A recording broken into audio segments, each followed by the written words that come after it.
ಈಗ ಸಂಗಾತಿ ಗಿಡದ ಬಗ್ಗೆ ಮಾತಾಡ್ತಾ ಇದ್ವಲ್ಲ ಬೆಳಗಿಂದ. ನೋಡಿ, ಇದು ನನ್ನ ಮುಖ್ಯ ಬೆಳೆ ಯಾವುದು, ಅಡಿಕೆ. ಇದಕ್ಕೆ ಸಂಗಾತಿ ಗಿಡವಾಗಿ ನನ್ನ ಹಾಲವಾಣ ಗ್ಲಿರಿಸಿಡಿಯಾ ಹಾಕೊಂಡಿದ್ದೀವಲ್ವ. ನೋಡಿ, ಅಲ್ಲಿ ಗ್ಲಿರಿಸಿಡಿಯಾ ಇದೆ, ಇಲ್ಲಿ ನಮ್ಮ ಹಲವಾಣ ಇದೆ. ಈಗ ನೀವು ಅಡಿಕೆ ತೋಟಗಳನ್ನು ಗಮನಿಸಿದಾಗ ಈ ಸಮಯದಲ್ಲಿ ಬೇಸಿಗೆಯಲ್ಲಿ ಜನವರಿ ಆದಮೇಲೆ ಬಿಳಿ ಬಣ್ಣದ ಸುಣ್ಣವನ್ನು ಇಲ್ಲಿ ಹಚ್ತಾರೆ, ನೋಡಿದ್ದೀರಾ? ಮೈಲ್ತುತ್ತು ಸುಣ್ಣ ಏನಕ್ಕೆ ಹಚ್ತಾರೆ ಅಂದರೆ, ಬೆಳಕು, ಸೂರ್ಯನ ಬೆಳಕು, ಪಶ್ಚಿಮದ ಬೆಳಕು ಏನು ಬೀಳುತ್ತಲ್ಲ, ನೆರಳಿರಲ್ವಲ್ಲ, ಏಕಬೆಳೆ ಪದ್ಧತಿ. ಆ ಬಿಸಿಲಿಗೆ ಈ ಕಾಂಡ ಸುಳಿಬಾರ್ದು, ಒಡೆದೋಗ್ಬಾರ್ದು. ಇದು ಎಳೆ ಟಿಶ್ಯೂಗಳಲ್ವಾ, ಸೂಕ್ಷ್ಮವಾದಂಥ ಟಿಶ್ಯೂಗಳು. ಈ ಟಿಶ್ಯೂಗಳು ಡ್ಯಾಮೇಜ್ ಆಗುತ್ತೆ ಅಂತ ಹೇಳಿ, ಜೀವಕೋಶಗಳು ಸುಟ್ಟೋಗುತ್ತೆ ಬಿಸಿಲಿಗೆ ಅಂತ ಹೇಳಿ ಅದಕ್ಕೆ ಬಿಳಿ ಬಣ್ಣ ಹಚ್ತಾರೆ. ಬಿಳಿ ಬಣ್ಣ ಹಚ್ಚೋದ್ರಿಂದ ಬೆಳಕು ಪ್ರತಿಫಲನ ಹೊಂದುತ್ತೆ, ರಿಫ್ಲೆಕ್ಟ್ ಆಗುತ್ತೆ, ಅಬ್ಸರ್ವ್ ಆಗಲ್ಲ. ಕಪ್ಪು ಬೆಳಕನ್ನು ಬಿಸಿಲನ್ನು ಹೀರ್ಕೊಳ್ಳುತ್ತೆ, ಬಿಳಿ ಪ್ರತಿಫಲನ ಮಾಡುತ್ತೆ, ರಿಫ್ಲೆಕ್ಟ್ ಮಾಡುತ್ತೆ. ಅದಕ್ಕೋಸ್ಕರ ಬಿಳಿ ಬಣ್ಣ ಹಚ್ಚಬಹುದು ಸಂಪ್ರದಾಯವನ್ನು ನೀವು ಅಡಿಕೆ ತೋಟದಲ್ಲಿ ಇದೆ.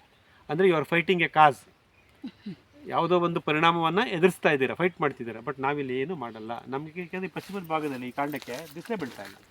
ಬಿಸಿಲು ಬೀಳ್ದಂಗೆ ನನ್ನ ಈ ಒಂದು ಹಾಲುವಾಣ ಏನಿದೆ, ಸಂಗಾತಿ ಗಿಡ ನೋಡ್ಕೊತಾ ಇದೆ.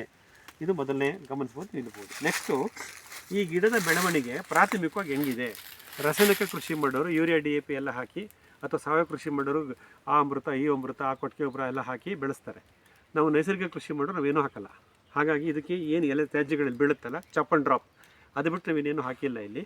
ಹಾಗೆ ಇದು ಸ್ವಾಭಾವಿಕವಾಗಿ ಈ ಗಿಡದ ಸಹಾಯದಿಂದ, ಈ ಗಿಡದ ನೆರಳಿನೊಂದಿಗೆ, ಈ ಗಿಡದ ಬೇರುಗಳಲ್ಲಿ ಸಿಗತಕ್ಕಂಥ ಸಾರಜನಕ ಸ್ಥಿರೀಕರಣ ಮಾಡೋದನ್ನು ಉಪಯೋಗಿಸ್ಕೊಂಡು ಇದು ಸ್ವಾಭಾವಿಕವಾಗಿ ನ್ಯಾಚುರಲ್ ಆಗಿ ಬೆಳೆದಿರೋ ಅಡಿಕೆ ಸಸಿ 3ನೇ ವರ್ಷಕ್ಕೆ ಈ ಹಂತಕ್ಕೆ ಬಂದಿದೆ, 40ನೇ ತಿಂಗಳಿಗೆ. ಇದರಲ್ಲಿ ನೀವು ಇದನ್ನು ಗಮನಿಸ್ಬೋದು. ಇದನ್ನು inter nodal distance, this is notes ಅಂತೀವಿ. ಇದು ಇಂಟರ್ ನೋಡಲ್ ಡಿಸ್ಟೆನ್ಸ್. ನೋಡಿ, ನನ್ನ ಬೆರಳು ಗಮನಿಸ್ತಾ ಬನ್ನಿ, ಇಷ್ಟು ಇಟ್ಟಿದ್ದೀನಾ, ಗಮನಿಸ್ತಿದ್ದೀರಾ? ವ್ಯತ್ಯಾಸ ಆಗಿದೆಯಾ? Almost uniform.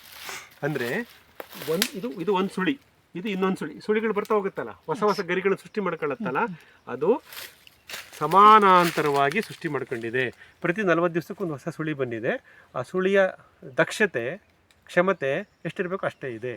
ಅಂದರೆ ಒಂದು ಸ್ಟೇಬಲ್ ಎನ್ವೈರ್ನಮೆಂಟ್, ಸಮತೋಲನ ಪರಿಸ್ಥಿತಿ ಮಣ್ಣಿನಲ್ಲಿ ನಿರ್ಮಾಣ ಆಗಿದೆ, ಪರಿಸರದಲ್ಲಿ ನಿರ್ಮಾಣ ಆಗಿದೆ. This is A natural growth. ಇದರಲ್ಲಿ ಯಾವುದೇ ಒಳಸುರಿಗಳು, DAP, ಯೂರಿಯಾ, ಹಾಳು, ಜೀವಾಮೃತ, ಅಮೃತ ಏನು ಹಾಕಿದಲೇ ನ್ಯಾಚುರಲ್ ಆಗಿ ಬೆಳೆದಿದೆ. ಈ ಇಂಟರ್ ನೋಡಲ್ ಡಿಸ್ಟೆನ್ಸ್ ಅಂತೀವಿ. ಇದು ಯಾವಾಗ ಯೂನಿಫಾರ್ಮ್ ಆಗಿರುತ್ತೋ, ಇದು ಒಂದು ಯಾವುದೇ ರೀತಿಯ ಒತ್ತಡಗಳಿಲ್ಲದೆ, ಸ್ಟ್ರೆಸ್ ಇಲ್ಲದೆ ಸ್ವಾಭಾವಿಕವಾದ ವಾತಾವರಣದಲ್ಲಿ ಬೆಳೆದಂಥ ಗಿಡಗಳು ಇವು ಆರೋಗ್ಯವಾಗಿರುತ್ತವೆ. ಇದಕ್ಕೆ ಯಾವುದೇ ರೀತಿ ಕಾಯಿಲೆನೂ ಬರಲ್ಲ. ಮತ್ತು ತನ್ನ ಜೆನೆಟಿಕಲ್ ಪೊಟೆನ್ಷಿಯಲ್, ಅನುವಂಶೀಯ ಗುಣಕ್ಕೆ ಏನು ಅನುಸಾರವಾಗಿ ಇದು ಎಷ್ಟು kg ಕಾಯಿ ಕೊಡಬೇಕು ಅಷ್ಟು kg ಕಾಯಿನ ವರ್ಷ ಕೊಡ್ತಾ ಬರುತ್ತೆ. ಪ್ರಾರಂಭದಲ್ಲಿ ಇದರ ಬೆಳವಣಿಗೆ ಸಸ್ಯಾಭಿವೃದ್ಧಿ ಹಂತದಲ್ಲಿ it has been quite natural, ನೈಸರ್ಗಿಕವಾಗಿ ಬೆಳೆದಿದೆ. ಇದನ್ನು ನಾವು ಈ ಇಂಟರ್ನಲ್ ಡಿಸ್ಟೆನ್ಸ್ನ ಸ್ಟಡಿ ಮಾಡೋದ್ರಿಂದ ಗಮನಿಸ್ಬೋದು. ಅಡಿಕೆ ತೋಟದವ್ರಿಗೆ ಇದು ಮುಖ್ಯವಾದ ಮಾಹಿತಿ. ನೋಡಿ, ಗಿಡ ನೆರಳಿರೋದ್ರಿಂದ